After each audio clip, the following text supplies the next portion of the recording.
Sadler's plan doesn't make sense. This is part 2 of a 2-part video. Sadler assumes that the US would take Ashley back and not at the very least screen her or take her to a doctor to make sure she didn't come back with any diseases or was abused. She would also be a walking red flag, as she would not act like her normal self, and this would be picked up on immediately. Sadler is assuming that this high-value, visibly changed, 20-year-old girl would not be discovered to be a mind-controlled agent of an evil cult she was just returned from via ransom.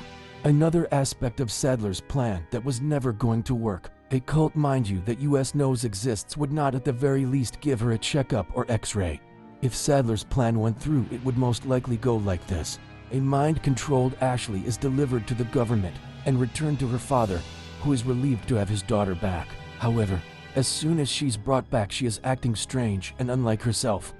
Some people may assume that she is traumatized and she should see a doctor. After probing around, a medical team is brought in to check up on her physical condition, and they run several tests, one including an x-ray to try to find any foreign objects or underlying trauma, at which they discover the plaga. Ashley then attempts to fight those around her after being discovered. Despite the plaga's physical enhancements to her body, she is still a 20-year-old girl, and she is subdued by a handful of Secret Service members and restrained. Afterwards, she would be detained in isolation until a cure could be discovered. Alternatively, Ashley mutates after being discovered, i.e. her head explodes into tentacles, at which point she is put down by Secret Service. Afterwards, the President of the United States of America, livid for essentially losing his daughter, declares this an act of war and labels Los Illuminados a terrorist organization.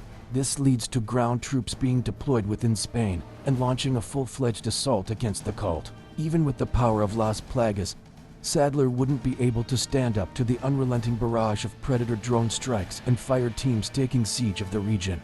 Sadler's plan would have honestly worked much better if over time he abducted random people, infected them, and returned them. These people would have likely not drawn the ire of the US as quickly and would have allowed him a better chance to infiltrate the government.